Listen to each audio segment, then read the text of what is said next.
Hey y'all, it is Crafty Hope, and I am working in my little Bobsy Twins book. Now, this is just an old Bobsy Twins book that I got for free outside of my library's discard free pile, whatever. And it has worked out great as a journal. So, I am not prepping this in any way. As part of my 100-day project, I need to use some of that Quinacridone Nickel Azo Gold. It's a golden fluid acrylic. I can't spell that for you, but I'll write it down in that description box below with a link to it so you can find it. It is one of my absolute favorite paints because it makes this amazing rusty color, and I don't care what I do with it, but anything I do with it, it's beautiful. So I am starting this journal by putting down some collage. I'm starting this with, it's actually the inside of a security envelope from one of my bills.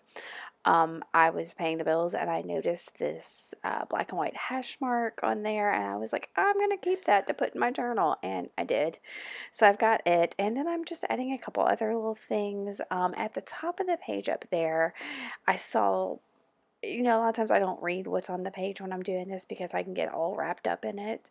So instead, if something catches my eye, and up there it says, "Oh, Lordsy me," or something to that extent, and I thought that was hilarious. So I kind of framed that out with some of that, what do you call it, the envelope paper, and then some, I don't know, it looks like some kind of craft paper or some kind, maybe a paper bag. And then I'm just putting down some other complimentary things.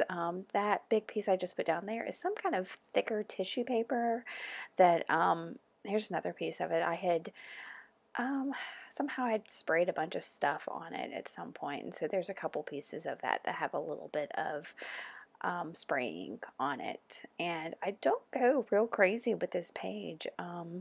Here's a little bit of a handwritten letter that looks like it's been in a coffee or tea bath. And after that, I think that's about all I'm going to put on here. I kept it really simple, left a lot of the words on the book page exposed.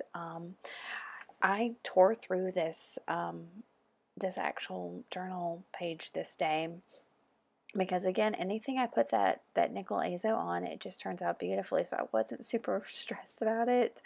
So here I come with, I go ahead and grab, I think I was looking for a paintbrush here, maybe, I'm not real sure. Anyway, I shook up my nickel azo, and I just drop it straight, well, once I clear the tip there, I dropped it straight onto my page, and I'm going to spray it, I think, with some water. And then once I let that drip and dribble, I'm going to grab a paintbrush here now and spread that out just a little bit. Like I said, y'all see that amazing color there? That, I love that yummy rustiness. Since I didn't seal the crease of the book page, I kind of made sure I picked up some of that so it didn't leak into all my other pages. And this did soak through. You see there that on the right, yeah, it soaked through a bit there, but that's okay. There was nothing on the back side. That other side was fine, so didn't let myself get too bent out of shape about it. And then after that, I needed a little more something else, so I grabbed this Lucas Payne's Gray to add to it, because I really wanted just kind of, I don't even know, I wanted the darkened, yummy, rusty, agey, grungy look to this. And so I'm just kind of keeping the palette simple with these two shades, with that Quinacridone Nickel Azo Gold and the Payne's Gray. And I did water down the Payne's Gray a little bit. And I'm spreading it out. Y'all, look how beautiful that Payne's Gray is. I love that kind of, it's called gray, but to me it's just a dark blue, like super dark midnight blue, because it's got such a blue tone to it, and I love that about the Payne's Gray. And it kind of went well with everything else that was going on in the page. And I don't know why I do it, but I tend to work, I don't know, I always feel like I'm doing the same patterns. Like I put that Payne's Gray kind of across the page from the top left to the bottom right. I seem to do that all the time. I don't I don't know. It's just a pattern that I do. I guess it's kind of my style, maybe. I don't know. And then I'm going to pick up a little bit, since I put so much water in that, I'm going to pick it up just a little bit by blotting it off on another piece of paper. And then I think I'm going to dry it just real quick so I can move on from here. Now the next thing I grab are my photo booth pictures from Tim Holtz. And I like this little girl that was right there on the top with this hat. And I don't think I noticed it then, but when I was editing the pictures, I kind of noticed that she's, it looks like she's in a church or something. There's like stained glass windows behind her. So I thought that was kind of neat. I wish I had noticed that before, because I might have could have colored those in somehow, but it probably wouldn't have gone with the page as well. So, but I liked her. She kind of looked like she might say, "Oh, lawsy me."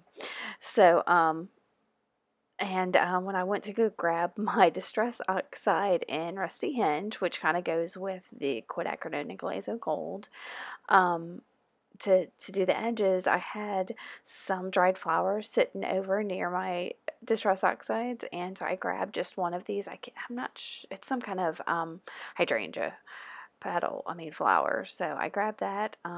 There was some rust dyed lace sitting on my desk or near my desk, and along with some balled up thread, all of that. I just kind of put a stack of it there, and grabbed my Liquitex, what is it, matte gel medium. You know, like I said, if y'all have seen some of my videos, y'all know I will tend to futz with a focal forever and ever and ever. But for this, I was just grabbing stuff, and it all worked. Every last bit of it was like, yep, that goes, yep, that goes, yep, that goes. And I don't know, it just fell together, and it makes me so happy when it does that, and it doesn't always do that. So, and I'm even got, like I said, I've got this little flower petal that seemed to kind of go with this page. It was kind of the same brown as some of the craft paper, I guess, that was on the page. And so I just stuck it down with my gel medium, and then I needed a little more of the Nickel Azo Gold, so I put it on my desk that time so I could be a little more exact, because I wanted it kind of a little bit on that left side, not just, I got so much over on the right side, and I covered up some of what was on the right, but I wanted it a little bit behind the page. So I did that real quick. And I'm trying to think what else I do to this page. I'm going to do a little bit of mark making. I think I take a basic like brush.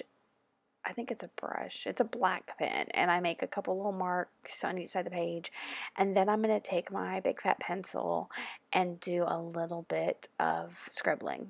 Yeah, here's this brush pen. This is a cheap one from Five Below, I believe. And then I'm going to just take my big fat pencil and make some marks. And that's going to be it for this page, y'all.